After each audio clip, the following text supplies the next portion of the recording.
नमस्कार। आजिर भिडियोटी 25 वर्ष तलर जह्नमामु पृष्ठार एक गल्प उपर आधारित। एही गल्परू आमे जानिबा शारीरिक परिश्रमर फल आमर शारीरिक और मानसिक स्वास्थ्य पई केते लाभदायक। अनेक दिन तले जड़े राणी थिले, तांकर नाम मीनाक्षी। तांकु राति रे आदौ भल निद हेउनथिला। सारा राति से खाली बिछणारे एकड़ सेकड़ हेउथिले। फलरे तांको मिजाज बड़ खिटिमिटिया होई जाइथिला। मुहरे विरक्ति और असंतोष भाव फुटी उठिथिला। से सर्वदा अभियोग करुथिले, मो सेज यथेष्ट नरम हेउ नाही, मु केमिति सहिबी। राजा देश विदेश को केते लोक पठेइले। से माने सबुठु कोमल उत्कृष्ट तुड़ा मान संग्रह करी नहीं आसिले। राजांको प्रधान दरजी अति सरस रेशम कना भितरे सेई तुड़ा पुराई राणीको पाई सुंदर सेजटिए तैयारी कले। किंतु तांको राणी एथिरे संतुष्ट हेले नहीं। से कहिले, इए बहुत टाण, एहाठु कोमल सेजटिए जदि जोगाड़ होई न पारिबो तेबे मोर देह निश्चित खराब हेबो। हुए तो मु मरीजिबी, न सही मनीषबा आउ केते दिन बंची रहिबो। राजांको उत्कंठार अंत नथिला। से बगीचा भितरे खाली एपट सेपट हेबाकु लागिले। राजांकु एभली हताश हेबार देखि मंत्री जाई तांकु अभिनंदन जणाई कहिले, हजूर मो मुंडकु भल बुद्धिटाए आसीची। राणी को संतुष्ट कला भली उपयुक्त सेजटाए मु बनाई पारी बोली भावुची। राजा बहुत खुशी होई मंत्री को तांको योजना बुझाई कहवा को अनुरोध कले। मंत्री कहले, महाराज आपण को उद्यान रे शह शह प्रकार फूल, जाई जुई चामेली और बेला फूल मान दूधठू बड़ी धड़ा और तुषारठू बड़ी कोमल। आमे माड़ी मानकु एई निर्देश देबु जे प्रतिदिन संज बेले कढ़ गुड़िक ठीक फुटी आसवा बेलू से माने सेगुड़िक तोली आनिबे। तापरे तही भितरु सबुठु नरम फूल मान बाछि राणी को सेज उपरे बिछाई दिया हबो। से सेज अत्यंत कोमल हेबो। प्रभात बेलू से सबु अधा फुटा फूल पूरा फुटी जाई राणी को कठरी को महकाई देबो। राणी सेथिरे संतोष पाइबे बोली मोर विश्वास। एही प्रस्ताव रे से राजा भारी खुशी हेले। परदिन राजांको मुख्य माड़ी को नुआ व्यवस्था कथा जणाई दिया गला। ठीक सूर्यास्त बेलू से सबुठु कोमल कढ़ मान तोली आनिला। परिचारिका माने से सबु को नहीं राणी को सेज उपरे बिछाई देले। से राति रे राणींकर खूब भल निद हैला।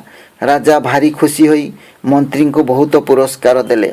दिन पर दिन सूर्यास्त बेलू फूल कढ़ मान तोड़ा हुए और सेगुड़ी को राणी को सेजरे बिछाई दिया हुए। क्रमे राणी को मुहरु विरक्ति भाव दूर हैला और हस फुटी उठिला। अवशेष रे समस्याटीर समाधान होई गला भाभी राजा टिके आश्वस्त हेले। किछि दिन उतारू दिने भोर बेलू हठात राणी चित्कार करी उठिले। परिचारिका माने तांको सेज कड़ को दौड़ी गले। राणी मीनाक्षी बिछଣା उपरे बसी निज पिठी आउसी हेउथिले और रागरे थरुथिले। राजा भी सेठाकू दौड़ी आसिले और कौन हैला बोली गभीर उत्कंठा सह प्रश्न कले। परिचारिका माने डरी मरी ठिया होइथिले। राणी मीनाक्षी प्रश्न कले, काली किए मो सेज प्रस्तुत करिथिला? एकथा शुणी परिचारिका माने परस्पर आड़ को अनाइले।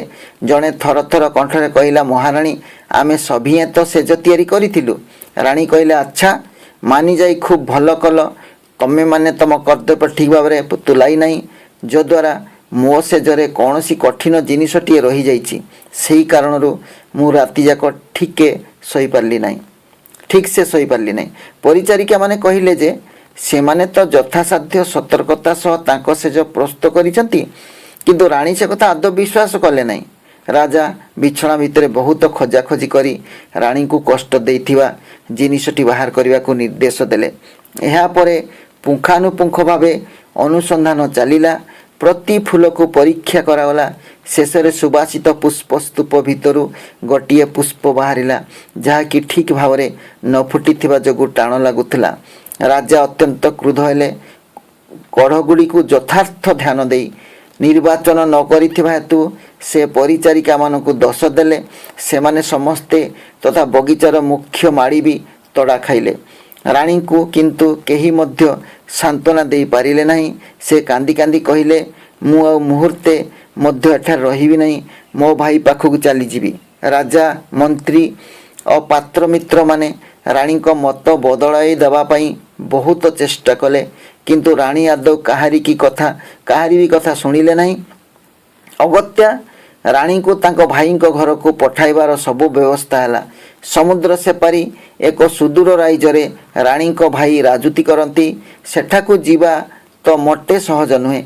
राजा बरादरे एक बड़ धरणर विलासपूर्ण जहाज तैयारी हैला। दीर्घ जलपथरे रानी को सेवा पई बछा बछा केते जन परिचारक परिचारिका तांको साथी रे गले। जहाजर चालक और कर्मचारी मानकु राजा कहिले जे सेमाने सुरुखुरुरे रानी मीनाक्षी को तांको गंतव्य स्थल रे पहुंचाई दे आसिले थड़ी थड़ी सुना पुरस्कार स्वरूप पाइबे। भलरे भलरे यात्रा आरंभ हैला। मृदु सामुद्रिक मलय रानी को विरक्ति अपनदन हैला। ताको मुहरे पुणी हस फुटी उठिला। किंतु ठीक ता पर दिन से समुद्र भयंकर तफान है जो द्वारा से जहाजटी बुड़ी गला। प्राण विकल सभी पानी भीतर को डेई पड़े। रानी खंडिए काठपटा उपर भरा दे कौन सी मते बचीगले। घंटा घंटा धरी पानी रे भासी रही से जाई गोटे अजणा राज्य लगिले। कूल को उठिबा बेलू ताको देहरे आ बल न थाई। अदूर रे कुड़ियाटीए देखिपारी से बहु कष्ट सेठार जाई पहुँचिले। से कुड़िया बुढ़ा बुढ़ी दुई जन रोहुतिले। मीनाक्षी से दुही को आगरे तांको दुर्दशा वर्णना कले, किंतु से जड़े रानी बोली जमारू कहिले नहीं। बुढ़ा बुढ़ी से रानी को खाइबा को पीवा को देई कहिले जेते दिन इच्छा तुमे आम पाखरे रही पार। आमर तो आसी बयस है, तुम भली जड़े झीर सेवा आमर खूब दरकार। से बुढ़ा बुढ़ी अथर्व अवस्था देखी मीनाक्षी निजे मेहनत करी सेमानकु किछिटा साहाय्य करिया स्थिर कले। पाखरे गोटे नदी उपरे पल तैयारी होउतिला। सेठारे शह शह स्त्री पुरुष काम करुथिले। मीनाक्षी जाई सेठारे काम करी किछि उपार्जन करिया को ठीक कले, किंतु दिने कमल मल्ली सज्जारे सई मध्य तांकर निद हेउ नथिला। आज से एते परिश्रम करि पारिबे तो एक कथा भाबी से कांदिले, किंतु सेतेबेले तांको निकटरे अन्य कौनसी किछि हेले भी उपाय नथिला। से अन्य मानक साथी मिसी काम करिया लागिले। प्रतिदिन जहाँ मजूरी मिले सेथिरे से बुढ़ा बुढ़ी और निज पई खाद्य द्रव्य तथा लुगापटा किणती। अवश्य लुगापटा और खाइबा पीबारे तांको सबुठु गरीब भाव में चलिबाकू पड़ुथिला, किंतु से विषय तांकर आ कौनसी अभियोग नथिला। चट्टाण उपरे सपटाए पारी से शोउथिले। दिन सारा खटिया परे तांको एते क्लांत लागुथिला से मुंड तकियारे न टेकोणु तांको निद माड़ी आसुथिला। दिने से राज्य राजा पल काम देखा आसिले। संज बेलू जेतेबेले लोकों को मजूरी देवा समय आसिला सेतेबेले राजा निज हाथ में मजूरी देवा इच्छा कले। जन जनक राजा हाथ पैसा नौ थांती। जेतेबेले मीनाक्षी आसी तांको आगरे छिड़ा हेले सेतेबेले राजा विस्मय आखि बड़ बड़ करी तांको आड़ को अनाई रहिले। जेते छिंडा लुगा पिंधिले भी से निज भौणी की किपरि बा न चिन्हते। राजा उठी पड़ी भौणी को कुंढाई पकाइले। उभय को आखिरु धार धार होई लुह बहीगला। समस्ते भाविथिले जे जहाज डुबीरे रानी मीनाक्षी मरी जाइछंती। वर्तमान समस्त आनंद कथा कहिले न सरे।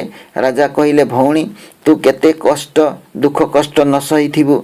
तो छिंडा लुगा दुर्बल देह को अनाई मो छाती सते जेमती फाटी जाउछि। रानी हसी हसी कहिले सारा कौन। रानी हसी कहिले भाई दुख पाइबा तो बहुत दूरर कथा, बरं यह द्वारा मोर बहुत लाभ होइछि। रानी रूपे समस्त सुख संभोग भितर थाई भी मु सुख कण आदौ जानी पार नथिली। कमलतम सेजरे भी मते ठीक से निद हो नथिला। मो स्वामी मते सुखी करिया पई कौन कौन सब न करिसंती, किंतु केउथिरे भी मोर मन आनंद नथिला। हेले वर्तमान मु जानिछि लोके किभଳି जीवन संग्राम भितरे दिन काटुचंती।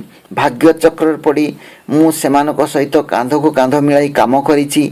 जेती कठिन काम करिछि सेती गभीर निदय मु उपभोग करिछि। फूल से जो लड़ी नहीं सप ही यथेष्ट होइछि। राजा तांको भिणई पाखक भौणी बंचिथिबा खबर तुरंत पठाई देले।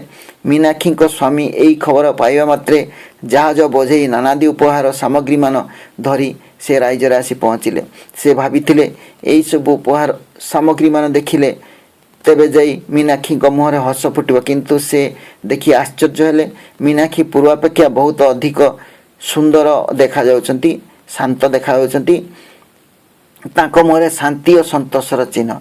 से जो विरक्ति भाव को राजा डरुथिले अथच सबुदिने सकाळे देखिबार अभ्यस्त हो पड़िथिला से भाव पूरापूरी उभेई जाइथिला।